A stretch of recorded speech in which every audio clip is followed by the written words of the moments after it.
So what is the spiritual purpose of hard times? Hi, I'm Reverend Andrew Bozeman, and this is on The Wings of Your Mind. And today we're addressing the question, what is the spiritual purpose of hard times? Why do we have to have difficulties, heartbreak, and disaster in our lives? Well, let's start off with a story that has been floating around in slightly different versions for about 60 years at least. Several people have claimed to have created the story, so it's a big question as to where it came from. But back to the story. It's called Footprints in the Sand. So it goes like this. One night I dreamed a dream. I was walking along the beach with my Lord. Across the dark sky flashed scenes from my life. And for each scene I noticed two sets of footprints in the sand, one belonging to me and one belonging to my Lord. And when the last scene of my life shot before me, I looked back at the footprints in the sand. And there was only one set of footprints.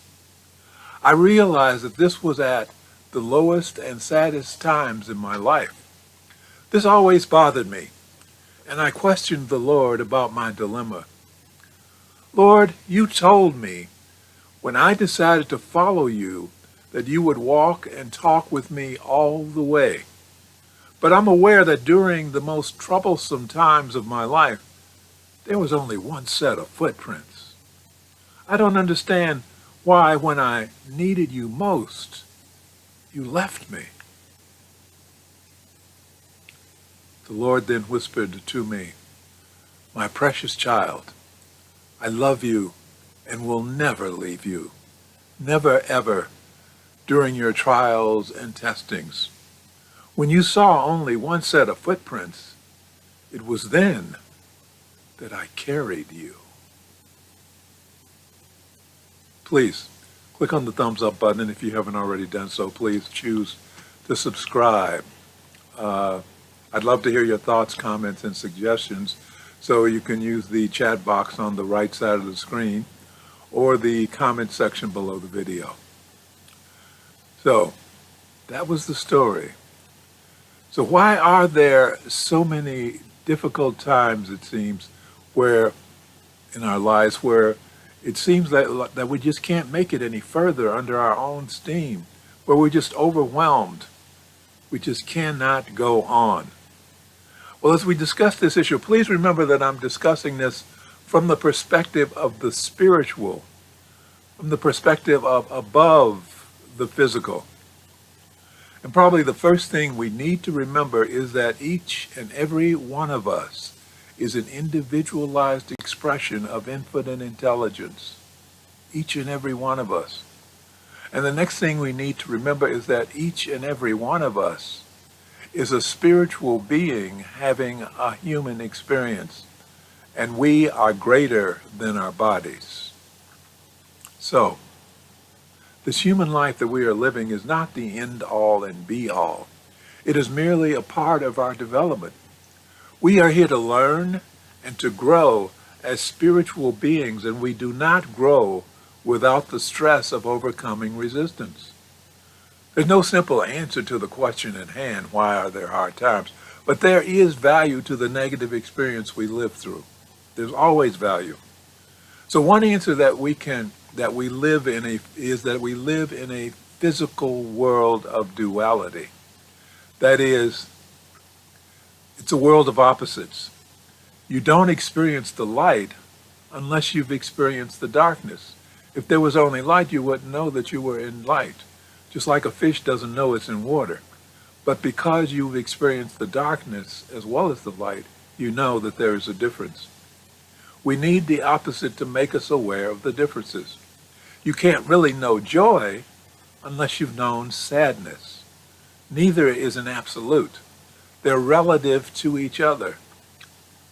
You know, I'm reminded of a scene from the movie The Matrix. Now, Agent Smith, who is a highly sophisticated computer creation, is telling Lawrence Fishburne, whose character is named Morpheus, that the Matrix was initially created as a perfect world where no one suffered and everyone could be happy. But it was a disaster because the human brain could not accept it.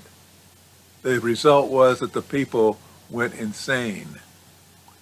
So in this physical plane of duality, we perceive difference. In fact, we need difference. Painful as it sometimes is, we need difference. Remember the story I told you last week where a king demanded that his wise men create a ring that would make him happy when he was sad, but would make him sad when he was happy. And after much work and thought on it, they came up with this ring that had the words engraved upon it, "This too shall pass." Another answer about why are there hard times is that the times of sadness and pain that we go through actually make you stronger. If there were only good times, there would be no progress. We all know the phrase, no pain, no gain. It's true. I'm reminded of a plant that I once owned. It's called a Schefflera. It's actually a beautiful leafy tree with large, shiny leaves. But if it's confined to living indoors in a controlled environment, it doesn't really fully develop. So I put mine outside on my balcony so that it could experience the elements. Now initially, whenever a slight breeze came along, it would knock the plant over because it had no resistance. It had no strength to resist the breeze. But eventually, after a couple of months of living out there in the breeze, it grew strong enough not only to withstand the breezes, but it could also withstand strong wind as it grew taller and stronger and more beautiful and more radiant. That's what life demands of us. Those of us who have accepted the mission of becoming spiritual warriors here on this earth plane.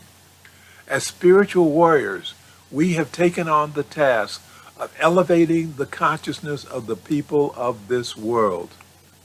That task cannot be accomplished by a bunch of weak-willed people. It can only be accomplished by those who are well-grounded, strong enough, and powerful enough to accomplish it. And that can only be accomplished by those who are strong enough to channel the kind of energy through their bodies that will make a difference to the world around them. Remember, I've told you that your heart is a generator that sends out electromagnetic waves that extend out several feet from your body. Well, this electromagnetic aura around you influences those around you. It also influences the environment around you. It uplifts those around you. It can heal those around you. But that energy is not fully created by your heart. That energy rises through you from the source. And that source is infinite intelligence. So your heart is a generator, but it's being powered by infinite intelligence. It's being fed by infinite intelligence. So the stronger you are, the stronger your heart, then the more energy you can channel. And the level of energy that you can channel is based upon all that you have overcome that strengthens you. You have to overcome in order to get stronger.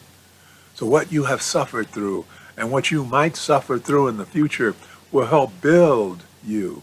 It will build your humility and heighten your awareness of the truth of the words of Jesus, who said, "But the Father that dwelleth in me, he doeth the works." So the pain that we suffer through shows us that we of ourselves cannot do it alone. We are no match for life by ourselves. It's much too big. Instead, we learn that if we move ourselves out of the way and stop straining to do it all by ourselves, we will rise to greater heights because we have finally accepted the truth that it is the power of infinite intelligence within us that does the work through us. What you suffered through and what you might suffer through in the future might help strengthen your willpower so that so that you can't be turned around by fear or intimidation or opposition. You'll be able to push through whatever opposes you because it is the power of infinite intelligence that will do the pushing, not you alone. Suffering can deepen and expand your ability to extend compassion to others. Because it's only by being there, through the experience yourself of being there, that you can truly feel what others are going through, or what others may be going through. Therefore, you can interact with them without judgment. Only if you've been through the pain of being unemployed and being rejected over and over and over again and trying to find a new job, can you work with others who are suffering through that experience and help them to overcome it without looking down upon them. Only if you've been through the horror of being homeless can you be in the presence of those who are now homeless without looking down your nose at their situations and thinking that you know better. Living through the hard times, living through the unbearable times, builds within you a reservoir of faith and energy that tells you that nothing can defeat you, because there is always inside of you that special knowledge that tells you that infinite intelligence will never desert you. I can remember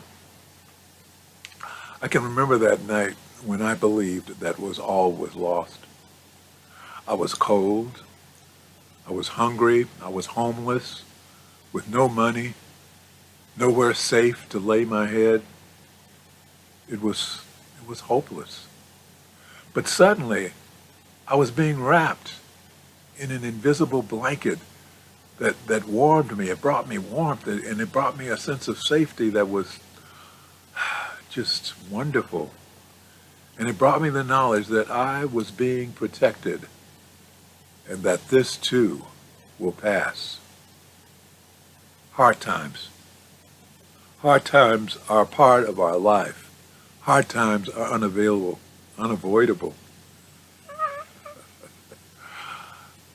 Hard times. Hard times are painful and soul-wrenching. Yes, that is true. But hard times bring with them a gift. Every negative experience we go through in our lives bring us a gift without fail. You know, there's a story of a man named Will Jimeno. Will was a rookie policeman who responded to the 9/11 attack on the World Trade Center, and eventually found himself buried beneath the rubble of the collapsed building and was on the verge of death.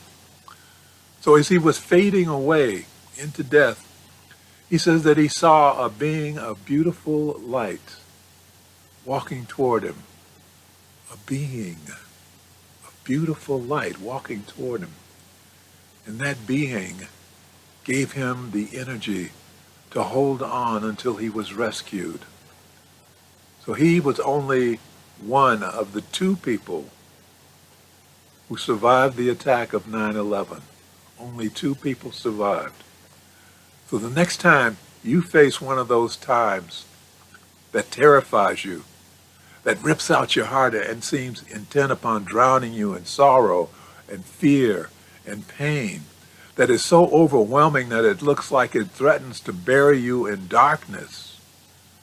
The next time you face one of those times, reach deep into your heart. Call on infinite intelligence.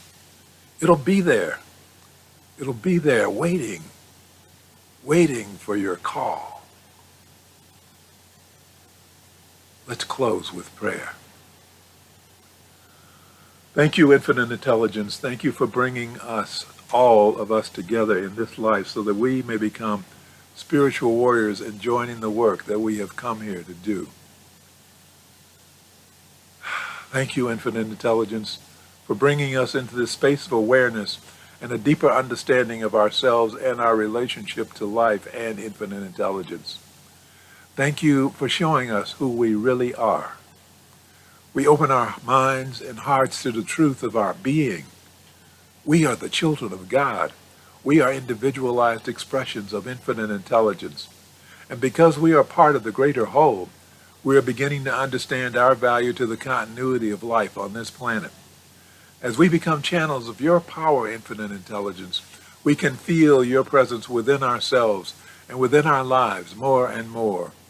And we know that as we feel your presence within our lives every day, we will rise because we are no longer cut off from you by being immersed in the darkness of fear, anger, and the pain of unforgiveness. So we're now restoring our connection through the grace of forgiveness, knowing that as we learn to forgive ourselves for the pain we have caused to ourselves, and as we learn to forgive those who have inflicted pain upon us, our connections will grow stronger, and our lives will grow happier, healthier, and more prosperous. And for this, we are truly grateful. As above, so below. As within, so without. And so it is. Amen. Thank you. Thank you for watching us. Please click on the thumbs up button below.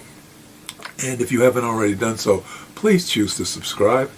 Remember, I'd love to hear from you. Your thoughts, your questions, your suggestions, your stories. I'd love to hear from you. So please use the comment section below the video. Remember, you can support this ministry by going to my website at bozemandevelopment.com and choosing Please Donate. Or you can use my Cash App at $Andre Amron. Thank you very much for watching. Thank you very much for your support. And I look forward to seeing you again next week. In the meantime, I am Reverend Andrew Bozeman, and this has been On the Wings of Your Mind.